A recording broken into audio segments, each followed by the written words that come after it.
Você mandou o e-mail perfeito, assunto certinho, proposta de valor clara, um CTA impecável, mas o decisor nunca viu esse e-mail. E não é porque ele é grosso, não é porque ele te ignorou de propósito, é só porque o e-mail dele funciona de um jeito que você nunca parou para pensar. E quando a gente entende como a caixa de entrada de um diretor, de um decisor realmente funciona, você para de ficar enviando e-mail para a parede e finalmente chega na pessoa certa.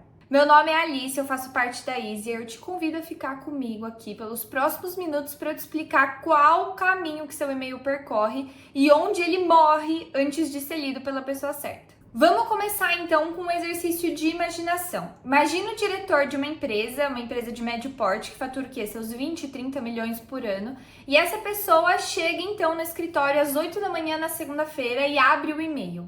O que é que essa pessoa vai encontrar? Em primeiro lugar, prioridade número 1, umas 20 notificações de coisas internas. Então, relatório de vendas, RH pedindo feedback, aprovação de proposta, financeiro cobrando alguma previsão, tudo isso é prioridade número 1, que é o trabalho dessa pessoa. Segunda coisa que tem nessa caixa de entrada, uns 5, 10 e-mails de clientes ou parceiros. Resposta de proposta, reclamação, pedido de reunião de alguém que ele já conhece. Então, esses e-mails estão ali em prioridade número 2. Agora, em terceiro lugar e a última das prioridades estão os e-mails de prospecção, que são muitos também, de 20 a 40 e-mails, digamos assim. Então pensa, tem gente oferecendo software, tem gente oferecendo consultoria, tem gente oferecendo marketing, tem gente oferecendo plano de saúde, tem gente oferecendo seguro. Agora pensa comigo, essa pessoa tem o quê?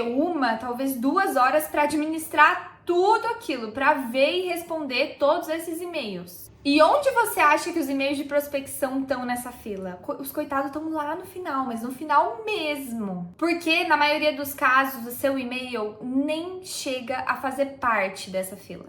E por quê? Porque ainda existem os gatekeepers que ninguém te conta. E quando a gente fala gatekeeper, a primeira pessoa que vem na sua cabeça é a secretária, né? Ou seja, aquela pessoa que atende o telefone e fala, tá em reunião, ela tá em reunião, não dá pra falar agora. E sim, essas pessoas existem, mas elas são ainda o menor dos problemas, porque agora em 2026 os gatekeepers são essencialmente digitais. E o primeiro deles é o temido filtro de spam. Se o seu domínio é novo, se você não configurou as especificações técnicas ali direitinho, se muita gente também marcou o seu e-mail como spam, ele já vai, direto pro lixo, porque esse spam acaba sendo um lixo, então ele já vai direto pra lá. E o decisor, no fim das contas, nem sabe que você existe, nem é porque ele te rejeitou. Quem te rejeitou, na verdade, antes dele, foi o próprio servidor. O gatekeeper número 2 é a tal da aba de promoções. O Gmail, o Outlook são inteligentes, então se o seu e-mail parece prospecção, parece propaganda, o que envolve um e-mail que tem link, tem imagem, tem uma linguagem muito forte ali de vendas, ele vai para essa aba que o decisor talvez abra o quê? Uma vez por semana? Nem sei.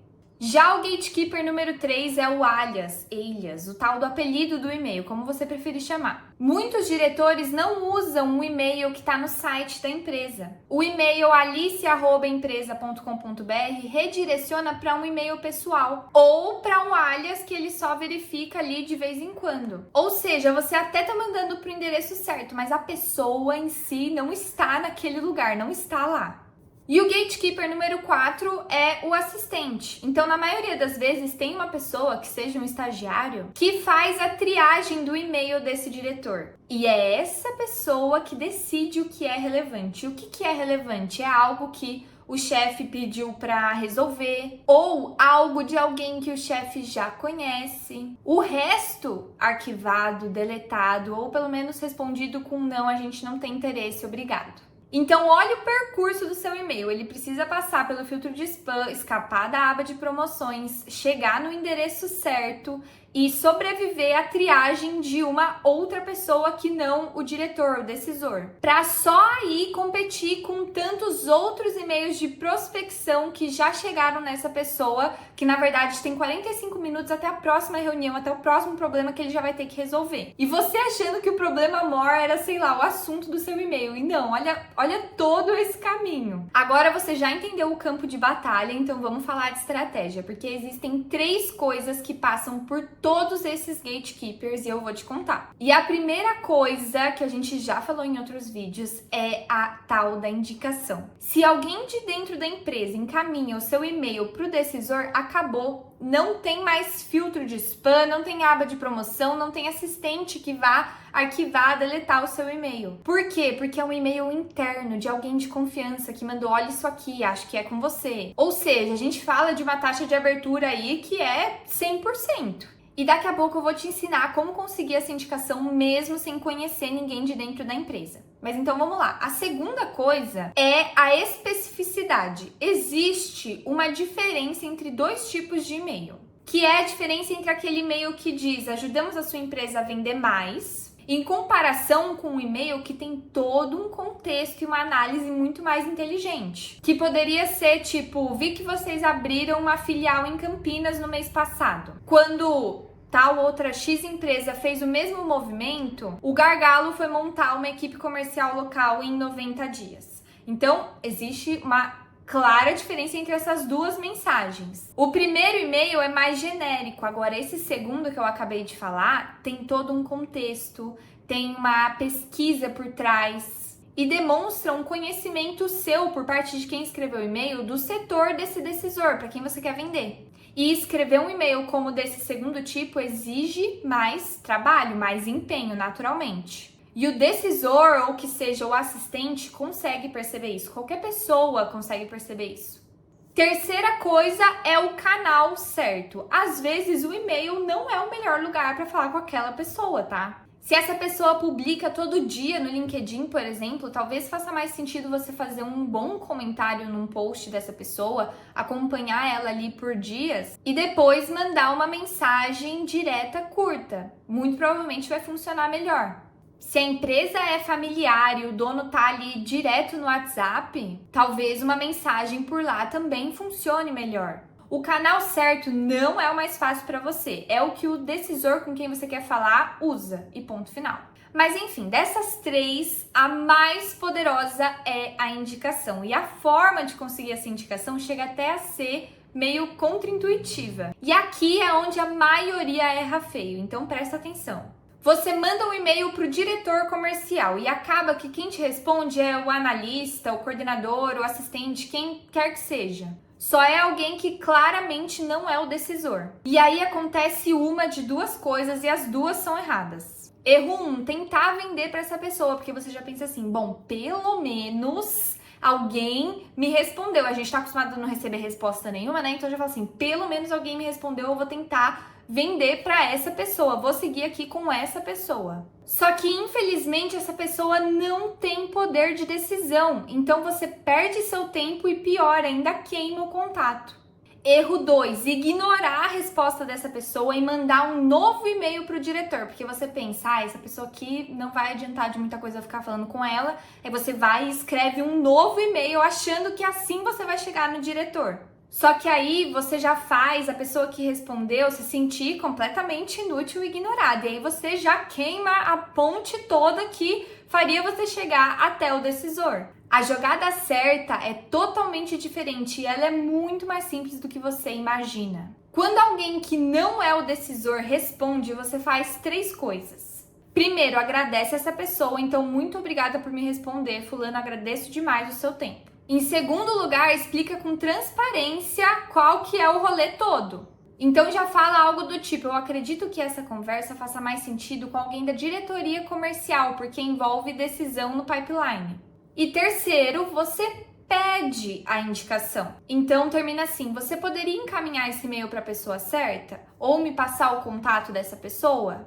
E agora o seu e-mail chegou na pessoa certa, não como spam, não como prospecção fria, mas como indicação de alguém que trabalha com esse decisor lá dentro da empresa. Lembra que eu falei lá no começo do vídeo de prioridade em abrir os e-mails ali às 8 da manhã que esse decisor tem, dos e-mails que são internos? Então, a gente já estamos assim, lá em cima na fila. O gatekeeper deixou então de ser um obstáculo e na verdade se tornou a ponte de contato entre você que está oferecendo seu produto ou serviço e o decisor dentro da empresa que vai poder efetivamente decidir se faz sentido ou não o seu produto ou serviço para ele. Então, assim, a grande mudança de mentalidade que eu quero propor com esse vídeo é que o decisor, ele não tá te ignorando. Ele só tá, digamos assim, protegido por vários filtros digitais e humanos que existem, porque justamente gente demais tenta falar com essa diretoria. E ninguém fura essas camadas, esses filtros com volume, é tipo ficar atirando pedra em muro.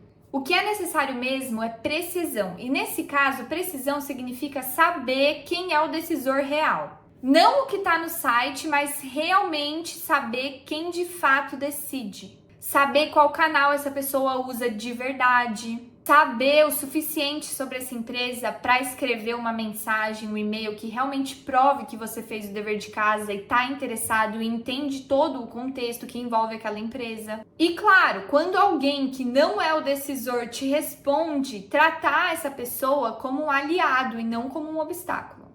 Cada e-mail que volta, cada resposta de não que você recebe não é sinônimo de fracasso, na verdade é uma pista.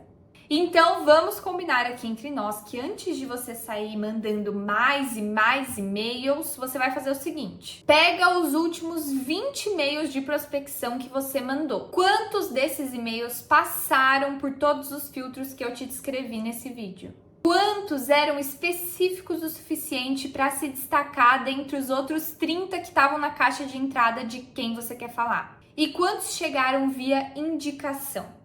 Se a resposta para essas perguntas for nenhum ou poucos, o problema não é que o decisor te rejeitou. O problema é que ele ainda nem sabe quem você é. Ele nem teve a oportunidade de descobrir. Então já corrige o caminho e o resultado vai com certeza mudar. Se você gostou desse vídeo, já se inscreve no canal do Easier, porque toda semana tem vídeo novo sobre vendas, prospecção B2B e inteligência artificial. Inclusive, spoiler, no próximo vídeo eu vou te contar por que a rejeição é a melhor coisa que pode acontecer na sua prospecção. E aí você vai descobrir a diferença entre os 5 nãos, sim, até os nãos tem tipo, e que dá para transformar essa rejeição em inteligência competitiva.